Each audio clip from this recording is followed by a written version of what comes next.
Did I find the ghosts of the two lovers at Dover's Hill?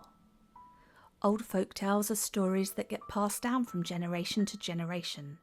Many of these tales originate out of real events that would have sparked conversations between local people, family members, gossip between neighbours, and then they would have spread over time. These tales change just a little bit every time someone tells them. Important facts were often missed out or misunderstood, and creative additions may have been added. This folktale has been retold over decades and possibly over centuries, but is there any truth to it? Before I share what I found on location, let me tell you the basic version of the folktale of a lady and a highwayman. It is said that around the time of the Civil War, a lady called Beatrice was travelling home by horse-drawn carriage. Suddenly, a masked highwayman stopped her carriage and demanded valuable items within. These items were handed over to the mystery man so that he wouldn't hurt anyone in the coach. Beatrice's eyes told another story though, as she recognised his voice. The highwayman caught her gaze and realised he too recognised her. Upon this revelation, he handed Beatrice's brooch back to the carriage and said that the lady could keep this one item. In those couple of minutes, Beatrice had been thrown back to her childhood. This thief was a boy that she went to school with. On moonlit nights, Beatrice snuck out in search of the highwayman that held up her carriage. This man was called Sir Roger, also known as the Black Knight. One evening she finally found him, and they became obsessed with each other, kindling their love by moonlight near to Dover's Hill. Each time she met up with Sir Roger, she had to sneak out the house, not to raise suspicion with her brothers, John and Maurice. She wore a white cloak, of which she would have waved to show Sir Roger that she had arrived to meet him. However, on one fatal night, her brothers caught her sneaking out. Understandably, the brothers were angry. After all, Sir Roger was not only a highwayman, but he was a royalist. Beatrice's family stood on the parliamentarian side. In a rage, her brothers sent her away to what was once known as a madhouse. In her place, her brothers took her white cloak and went to meet Sir Roger themselves. As normal, Sir Roger saw the white cloak waving in the evening breeze, so he approached to meet his love. That was the last night of his life.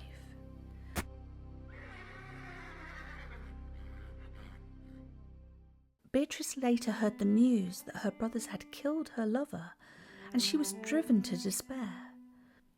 Folklore says that on moonlit nights, Beatrice's ghost is said to be seen at the foot of Dover's Hill in her white cape, searching for her missing Black Knight.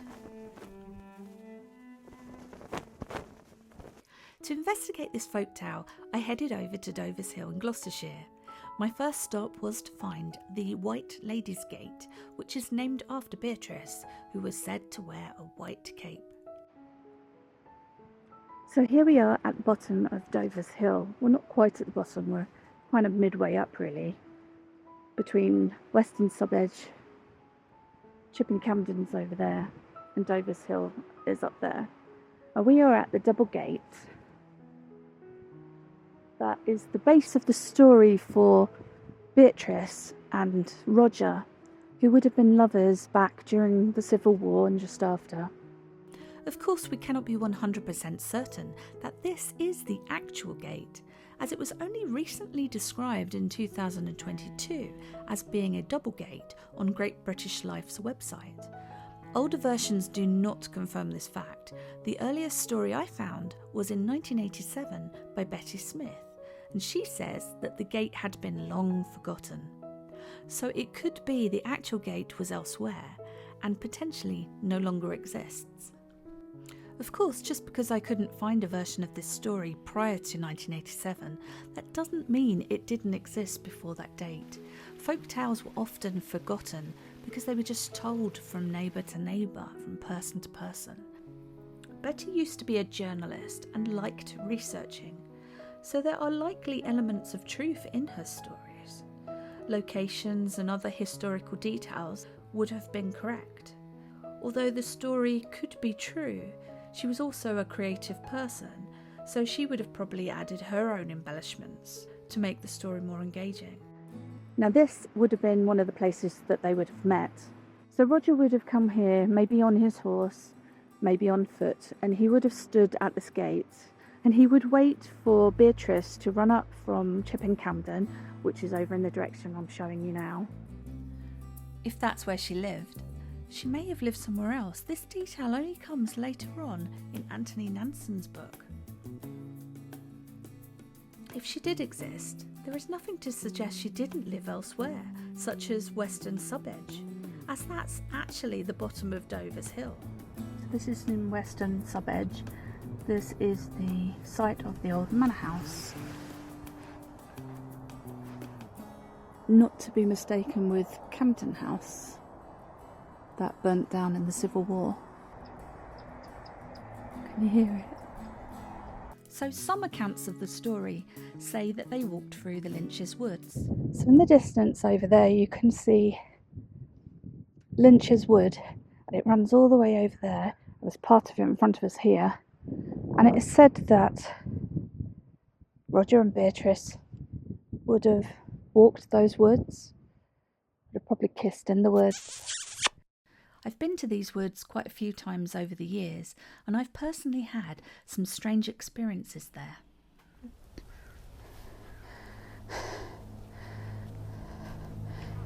It's quite eerie around here.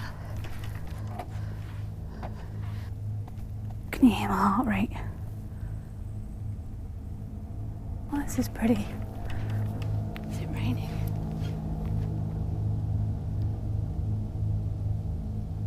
I think it's raining.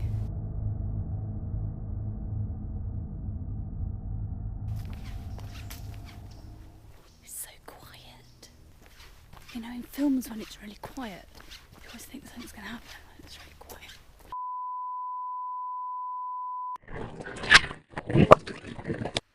It is difficult to prove or disprove folklore from one day to the next, let alone from the English Civil War era. Romantic tales of Beatrice and Sir Roger have continued to pop up over the years with many different details. So who was Sir Roger Northwick and Beatrice Morris? Were they made up characters from Betty Smith's book Tales of Old Gloucestershire? Betty Smith and Mark Turner do not go into great detail on this story in their books. They do not mention surnames for Beatrice or Roger, nor where they lived. Anthony Nansen's book, though, adds a lot more detail to this story. He has added surnames, Beatrice Morris and Sir Roger Northwick, and extra information about Beatrice using Dyer's Lane to reach Dover's Hill to meet Roger. Anthony, though, is a creative writer, and he even states that in his book, that he embellishes things to make stories more engaging and fuller. That said, he still visited each location in his research so that he could either add information on the area himself or find historical records to add. The name Morris could also come from the 1987 version, which states that Beatrice had two brothers, one whom was called Maurice. Later versions only mention John as the brother of Beatrice, so it could have been a mistake or a creative addition, thinking Beatrice and John had a surname Morris instead of a brother called Maurice. Or maybe Betty got it wrong in 1987, or was it all made up anyway? Anthony said Beatrice would have taken Dyer's Lane, but I think the Cotswold Way would have been a really good way for Beatrice to get from Chipping Campden up to Dover's Hill to meet Sir Roger. So this is part of the Cotswold Way. Obviously it's been paved now, but this may have been one of the lanes that Beatrice would have run from Chipping Campden up to Dover's to meet Sir Roger.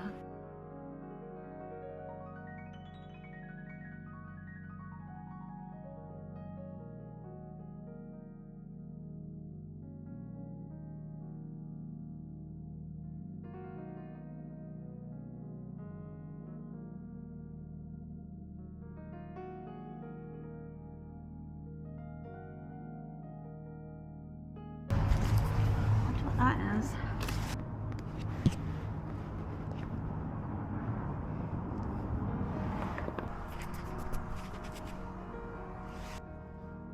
like something ceramic.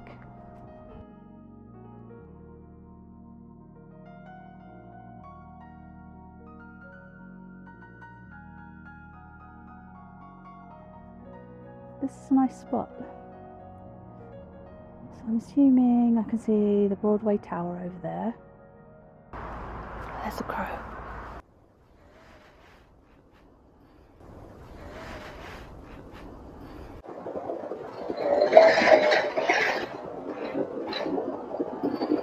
I don't know a bird that sounds like that, and there was nobody around, so if you have any ideas, pop them in the comments. So imagine what this track would have looked like back in the Civil War, and especially at night it would have been really creepy to run up here on your own.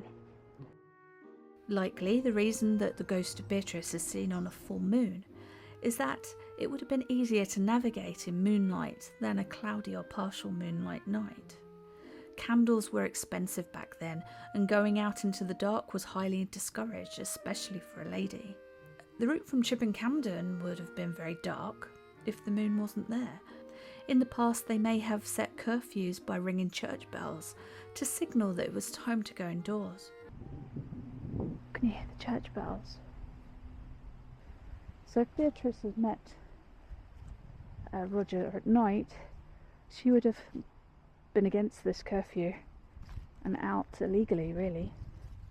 Bear in mind, the story says that he was a highwayman, so it's not necessarily someone that people would like their sister to be seeing.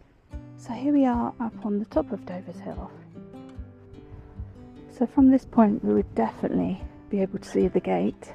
Why is it that people have mentioned Beatrice's ghost at the bottom of Dover's Hill, but not Roger, as he supposedly died there? You can see so far from here.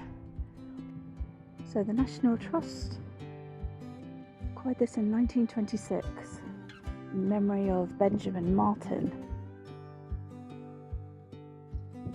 It's so windy. Look at all these sheep. So cute.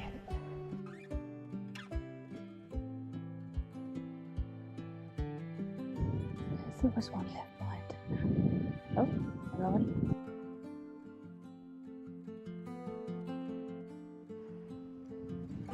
Imagine all the people that would have walked this Cotswold Way over the years. Absolutely thousands and thousands of people. And maybe their energy is still here today.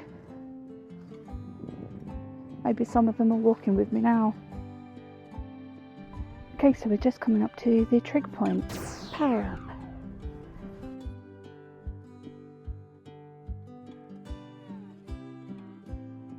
Still see that safer bench.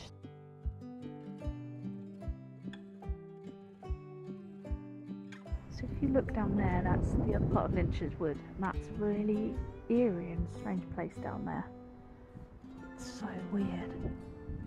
It's like time stands still and the animals just disappear. It's so quiet and eerie. So whilst we head back this way, we can talk a little bit about the Cotswold Olympics, which is a really strange tradition that still goes on. The games are really weird. They're like shin kicking and weird things like that, of which they still do today. They stuff their socks with straw and then they kick each other. It's bizarre, isn't it? So did I find the ghost of Beatrice at the bottom of Dover's Hill? Probably not, unless she was the voice singing on the Cotswold Way. However, I did come across other surprising visual and audio evidence of things that I can't explain that are potentially still roaming the land, and as such I will make a separate video on that later. Even though the details of this folk tower have changed over the years, that doesn't mean there's no truth to it, and maybe one night when you're passing the bottom of Dover's Hill, you might catch a glimpse of Beatrice and Sir Roger walking hand in hand, having finally found each other again. Whoa! To the midway attaches to Chippen Camden up to Dover's Hill, and there's the church. Well, it hardly looks like Argos, does it? I realised that my pocket was open, that had my house keys in it, and I thought they had my car keys in there. The keys weren't there, so I had a bit of a mild panic then, but it's all good. We have the keys.